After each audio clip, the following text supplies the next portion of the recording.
Good morning class.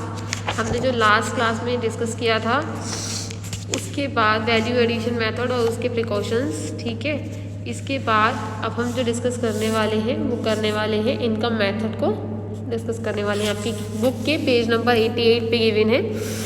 Lesson name है हमारा methods of calculating national income, ठीक है। इसी का टॉपिक है हमारा इनकम मेथड। तो इसी को स्टार्ट कर रहे हैं। As we all know that income method is also called distributed share method और factor payment method, यानी कि इनकम मेथड को हम distributed share method या फिर factor payment method के नाम से भी जानते हैं। इस मेथड में क्या होता है कि जो नेशनल इनकम होती है उसको हम फैक्टर पेमेंट के टर्म में एस्टिमेट करते हैं। फैक्टर पेमेंट हमारे कौन से होते हैं? Compensation of employees, rent, interest और प्रॉफिट्स, ठीक है। जो owner of factor of production को यानी कि कैपिटल, लेबर और इंटरप्राइज को एक अकाउंटिंग ईयर में पे किया जाता है।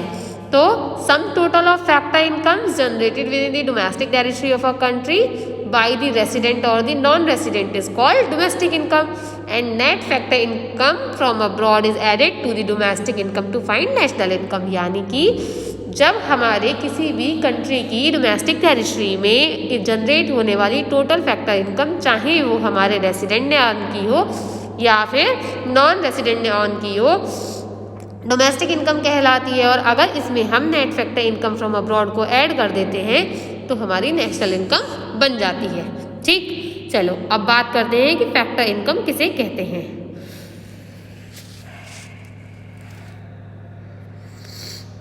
फैक्टर इनकम जो होती है वो क्या होती है? Income earn by a person as a reward for rendering his factor services, यानी कि उसकी फैक्टर सर्विसेज को रेंडर करने के बदले में, यानी कि उसकी फैक्टर सर्विसेज देने के बदले में उसको जो रिवॉर्ड मिलता है, उसको जो इनाम मिलता है इनकम के रूप में, उसको हम फैक्टर इनकम कहते हैं।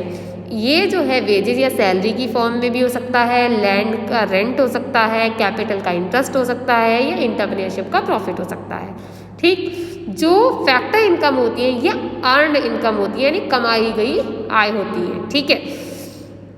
इसमें ऐसी कोई भी इनकम नहीं होती है जिसको अर्न नहीं किया गया हो या जिसके लिए कोई भी सर्विसेज रेंडर नहीं की गई हो। जैसे कि ओल्ड एज पेंशन जो है सीनियर सिटीजन के द्वारा जो रिसीव की जा रही है वो अर्नड इनकम नहीं है, ठीक है। ये एक हेल्प है गवर्नमेंट की बिना रिटर्न में कुछ लिए उनसे, है ना। तो इस तरीके की रिसिप्ट या पेमेंट्स जो होते हैं, ट्रांसफर रिसिप्ट या पेमेंट्स कहे जाते हैं, इनको नेशनल इनकम के एस्टिमेशन में रिकॉर्ड नहीं किया जाता है, ठीक। चलो अब क्लासिफिकेशन के बारे में बात करें या फिर टाइप्स के बारे में बात करते हैं फैक्टर इनकम के। तो यहाँ हम देख रहे हैं पहला टाइप कंपनसेशन ऑफ एम्प्लॉयज। इसमें क्या क्या आता है? वेजेस एंड सैलरीज आती हैं जो कैश में दी जाती हैं, है ना। इसके बाद पेमेंट्स इन काइंड, यानी कि जैसे कि रेंट फ्री एकोमोडेशन दिया जाता है एम्प्लॉयज़ को, फूडिंग्स दी जाती हैं, है ना। तो ये सारी चीज़ें। फिर compensation employers contribution to social security, security benefits में जो एम्प्लॉयर कंट्रीब्यूशन होता है जैसे कि पीएफ में करते हैं, ईएसआई में करते हैं, तो ये आ जाता है। फिर पेंशन ऑन रिटायरमेंट, इसमें क्या है? ओल्ड एज पेंशन से ही रेफर नहीं कर रहा है, ये रेफर होता है ऐसे पेंशन पेमेंट से जो सर्विस कॉन्ट्रैक्ट का पार्ट होते हैं एम्प्लॉयर और एम्प्लॉयज़ के बीच के, ठीक। फिर है ऑपरेटिंग सरप्लस। ऑपरेटिंग सरप्लस क्या है? इनकम ऐसी प्रॉपर्टी या एंटरप्रेन्योरशिप जो कि यहाँ इंक्लूडेड है, जैसे कि रेंट है, इंटरेस्ट है, प्रॉफिट है, तो इन्हें हम ऑपरेटिंग सरप्लस के नाम से जानते हैं। अब प्रॉफिट को भी हम कई सारे पार्ट में बांटते हैं। अब इसमें क्या था? रेंट, इंटरेस्ट और प्रॉफिट। और प्रॉफिट को हम कई जगह बांटते हैं 3 कंपोनेंट्स में। कैसे कैसे? डिविडेंड, कॉर्पोरेट या कॉर्पोरेशन प्रॉफिट टैक्स और अनडिस्ट्रीब्यूटेड प्रॉफिट। डिविडेंड क्या होता है? ये वो पार्ट होता है प्रॉफिट का वो डिस्ट्रीब्यूट किया जाता है शेयर होल्डर्स में और इसको डिस्ट्रीब्यूटेड प्रॉफिट भी कहते हैं। कॉर्पोरेट या कॉर्पोरेशन प्रॉफिट टैक्स, ये वो पार्ट होता है प्रॉफिट का जो गवर्नमेंट को प्रॉफिट टैक्स के तरीके से दिया जाता है। अनडिस्ट्रीब्यूटेड प्रॉफिट वो पार्ट होता है प्रॉफिट का जो रिटेन किया जाता है फर्म के द्वारा फ्यूचर यूज़ के लिए, और कोई आकस्मिकता के जो खर्चे होते हैं, अचानक से निकलने वाले खर्चे होते हैं, उनको मीट करने के लिए इसको कॉर्पोरेट सर्विस और अनडिस्ट्रीब्यूटेड प्रॉफिट भी नाम से जानते हैं, है ना। कॉर्पोरेट सेविंग्स या फिर अनडिस्ट्रीब्यूटेड प्रॉफिट्स। चलो फिर अगला है मिक्स इनकम। मिक्स इनकम क्या होती है? तो mix income refers to the income of the self-employed person using their own labor, land, capital and entrepreneurship in their household enterprise। Mix income वो इनकम्स होती हैं जो सेल्फ एम्प्लॉयड पर्सन्स यानी कि जो दूसरे के लिए काम नहीं करते, जो खुद के लिए काम करते हैं, ऐसे लोगों के द्वारा अपने खुद की लेबर, लैंड, कैपिटल, एंटरप्रेन्योर को हाउस होल्ड एंटरप्राइज में यूज़ करते हैं वो अपने, उससे जो वो इनकम अर्न करते हैं उसे मिक्स इनकम कहते हैं। ये जो इनकम होती है इसमें मिक्सचर होता है किस किस का? वेजेस का, रेंट का, इंटरेस्ट का, प्रॉफिट का, इसलिए इसको मिक्स्ड इनकम कहते हैं। सेपरेट एस्टिमेशन जो होता है वेजेस, रेंट और इंटरेस्ट और प्रॉफिट का, ये पॉसिबल इसमें नहीं होता है क्योंकि फैक्टर ऑफ प्रोडक्शन जो होते हैं इसमें मार्केट से हायर या परचेज नहीं किए जाते हैं, है ना।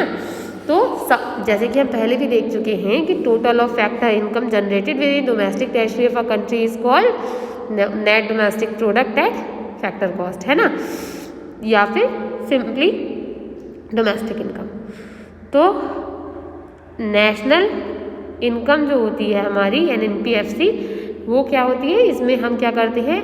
Net factor income from abroad को ऐड करके निकालते हैं, है ना। जैसे कि देखो एक चार्ट दिया है, compensation of employees, operating surplus और मिक्स इनकम को जोड़ देंगे तो डोमेस्टिक इनकम बनेगी। इसमें net factor income from abroad जोड़ देंगे तो हमारा क्या बन जाएगा? नेशनल इनकम बन जाएगी। ठीक, चलो ऑपरेटिंग प्रॉफिट्स किसे, ऑपरेटिंग सरप्लस कहते हैं रेंट, इंटरेस्ट और प्रॉफिट को। चलो अब बात करते हैं इनकम मेथड के प्रिकॉशंस की कि क्या प्रिकॉशंस लेने चाहिए इनकम मेथड। तो कुछ प्रिकॉशंस जो है इनकम मेथड को यूज़ करते हुए लेने चाहिए जब हम नेशनल इनकम कैलकुलेट कर रहे हैं।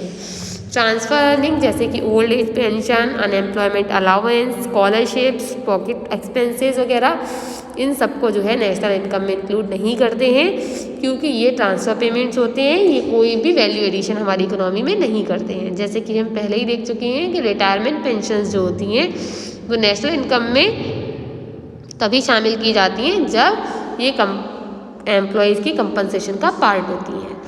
अब इनकम जो लीगल एक्टिविटीज़ से जैसे कि थेफ्ट है, गैम्बलिंग है, इसको नेशनल इनकम की कैलकुलेशन में इंक्लूड नहीं करते हैं क्योंकि जो ब्लैक मनी के टर्म्स में इनकम जनरेट होती हैं ये सिंपली इंक्लूड नहीं की जाती क्योंकि इस टाइप की इनकम्स का कोई भी एस्टिमेशन अवेलेबल नहीं होता है। ठीक है, कमीशन जो पे किया जाता है सेल और परचेज पर सेकंड हैंड गुड्स पे, वो इंक्लूड किया जाता है नेशनल इनकम में क्योंकि ये उनकी फैक्टर सर्विसेज रेंडर करने का रिवॉर्ड होता है। ब्रोकेज ऑन सेल और परचेज ऑफ शेयर, बॉन्ड्स, इसको भी इंक्लूड किया जाता है नेशनल इनकम में क्योंकि ये भी फैक्टर सर्विसेज का रिवॉर्ड होता है। फिर इनकम जो है वो विंडफॉल गेन जैसे कि लॉटरीज वगैरह की, ये इंक्लूड नहीं की जाती क्योंकि ये वैल्यू एडिशन क्रिएट नहीं करती है। ठीक है, इसी तरीके से इनकम जो है कैपिटल गेन जो है, कैपिटल गेन जो हमारा होता है उसको भी फैक्टर इनकम की तरह हम ट्रीट नहीं करते हैं। फिर इम्प्यूटेड रेंट जो होता है हमारा, जो ओनर होता है जिसका घर आपने ऑक्यूपाई करा है, उसको भी जो है रेंट के साथ में फैक्टर इनकम का कंपोनेंट मानते हैं। ठीक, फिर जो हमारा प्रोडक्शन होता है सेल्फ कंजम्पशन का, generation of income in the economy में, इसको भी ध्यान में लिया जाता है। फिर आगे देखते हैं corporate tax, dividend and undistributed profits. ठीक है, यानी कि जितने भी टैक्सेज हैं हमारे, कॉर्पोरेट टैक्सेज हैं हमारे, डिविडेंड्स हैं, अनडिस्ट्रीब्यूटेड प्रॉफिट्स हैं, ये सभी कंपोनेंट्स जो है कॉर्पोरेट प्रॉफिट्स के होते हैं। एक बार जब प्रॉफिट जो है इंक्लूड हो जाता है नेशनल इनकम के एस्टिमेशन में, ये सारे कंपोनेंट्स को अलग नहीं किया जाता है अलग अलग से, है ना। इनकम टैक्स जो पे किया जाता है, इनकम टैक्स जब एम्प्लॉयज़ के कंपनसेशन में जब पे किया जाता है, इसको दोबारा नेशनल इनकम में एस्टिमेशन में नहीं लिया जाता है। फिर वेजेस और सैलरीज जो हम कैश में देते हैं किसी वस्तु के रूप में देते हैं, जैसे कि सोशल सिक्योरिटी कॉन्ट्रीब्यूशन में देते हैं एम्प्लॉयर के द्वारा या एम्प्लॉयज़ के बिहाफ पर उसके जो है कंपनसेशन देते हैं, तो ये सारी चीज़ें जो कंपोनेंट्स हैं इनको सेपरेटली ऐड नहीं किया जाता है क्योंकि ये सारी चीज़ें एम्प्लॉयज़ की ऑलरेडी नेशनल इनकम की कैलकुलेशन में एडेड होती हैं। ठीक, चलो एक बार इसके कुछ एग्जांपल्स देख लेते हैं। जहाँ पर हम एग्जांपल है, giving the following data and using income method calculate net domestic income, gross domestic income, net national income, net national product at market price. Question में गिवन है हमें इनडायरेक्ट टैक्सेस 9,000 रुपीज़ के, सब्सिडीज 1800 की, depreciation 1700 का, mixed income of self employed 28,000, operating surplus जो है हमारा 10,000 का, net factor income from abroad minus का 300 और कंपनसेशन ऑफ एम्प्लॉयज़ 24,000। अब हमें निकाल दी है पहले क्या, नेट डोमेस्टिक इनकम। फॉर्मूला क्या होगा इसका, mixed income of self employed plus operating surplus plus compensation of employees. ठीक, तो 28,000 करोड़ प्लस 10,000 करोड़ प्लस 24,000 करोड़ कितना हो गया, 62,000 करोड़। तो नेट डोमेस्टिक इनकम कितनी आ गई, 62,000 करोड़। अब ग्रॉस डोमेस्टिक इनकम के लिए क्या करेंगे, नेट डोमेस्टिक इनकम में डेप्रिसिएशन ऐड कर देंगे, है ना। तो 62,000 करोड़ में से अब देखो डेप्रिसिएशन यहाँ कितना है हमारा, डेप्रिसिएशन है हमारा 1700 करोड़, तो दोनों को ऐड कर दिया तो 63,700 करोड़ जो है हमारा ग्रॉस डोमेस्टिक इनकम आ जाएगा। देखो इधर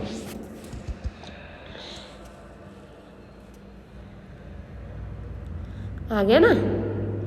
अब नेट नेशनल इनकम कैसे आएगा, तो ये आएगा net domestic income plus net factor income from abroad. Net domestic income हमारी कितनी आई थी, 62,000 करोड़, और net factor income from abroad कितना था हमारा, माइनस का 300 करोड़। तो हमने प्लस माइनस करा तो प्लस माइनस माइनस होता है, तो 62,000 में से हमने 300 करोड़ माइनस कर दिया तो हमारा 61,700 करोड़ आ गया। ठीक, तो नेट नेशनल इनकम हो गई हमारी 61,700 करोड़। अब यहाँ इन्होंने कहा net national product at market price निकालना है, तो इसके लिए हम क्या करेंगे, नेट नेशनल इनकम, इसमें इनडायरेक्ट टैक्सेस जोड़ेंगे, सब्सिडीज माइनस कर देंगे, है ना। तो हमने क्या किया, इसमें इनडायरेक्ट टैक्सेस थे 9,000 के ऐड कर लिए और 1800 की सब्सिडीज थी वो माइनस कर दी, तो हमारा आंसर आ गया 68,900 करोड़। तो net national product at market price हो गया हमारा 68,900 करोड़। चलो एक और देखते हैं एग्जाम्पल। एक एग्जाम्पल दिया हुआ है हमें, the following information is available for an economy, on the basis of this information using income method calculate domestic income and national income. Wages दी हैं 10,000 करोड़ की, rent 5,000 crore, interest 400 crore, dividend 3,000 crore, mix income 400 crore, undistributed profit 200 crore, social security contribution 400 crore, corporate profit tax 400 crore and net income from abroad, net factor income from abroad 1,000 crore. अब हमें निकालना क्या क्या है, पहले डोमेस्टिक इनकम फिर नेशनल इनकम। डोमेस्टिक इनकम कैसे निकलेगी, wages, rent, interest, dividend, mixed income, undistributed profit, social security contribution और कॉर्पोरेट प्रॉफिट टैक्स, ये सब एडिशन करके हमारा डोमेस्टिक इनकम आ जाएगा। तो हमने डाल लिया 10,000 करोड़, 5,000 करोड़, 400 करोड़, 300 करोड़, 400 करोड़, 200 करोड़, 400 करोड़, 400 करोड़, टोटल आ गया 19,800 करोड़। ये हमारी हो गई डोमेस्टिक इनकम। ठीक, अब हमें क्या निकालना है, अब हमें निकालनी है नेशनल इनकम। नेशनल इनकम कैसे निकलेगी, डोमेस्टिक इनकम में net factor income from abroad add करके। Net factor income from abroad है 1,000 रुपीज़ की, है ना, 1,000 करोड़ रुपीज़ की, तो 19 domestic income plus net factor income from abroad बन जाएगी हमारी क्या, नेशनल इनकम। तो यहाँ पर 19,800 प्लस 1,000 यानी कि 20,800 जो है वो हमारा हो गया नेशनल इनकम। ठीक है, तो चलिए आज के लिए इतना ही क्लास। अगर आपको कोई भी क्वेरी है तो आप मुझसे पूछ सकते हैं। हमारा आज का जो इनकम मेथड है ये यही कंप्लीट हो गया है, और अब हम जो करेंगे वो करेंगे एक्सपेंडिचर मेथड अगली क्लास में, ताकि जो है हमारा लेसन जल्दी से कंप्लीट हो जाए और कल हम जो है ये लेसन कंप्लीट कर देंगे। ठीक है, तो अगर आपको कोई क्वेरी है आप मुझसे पूछ सकते हैं। तब तक के लिए थैंक यू क्लास।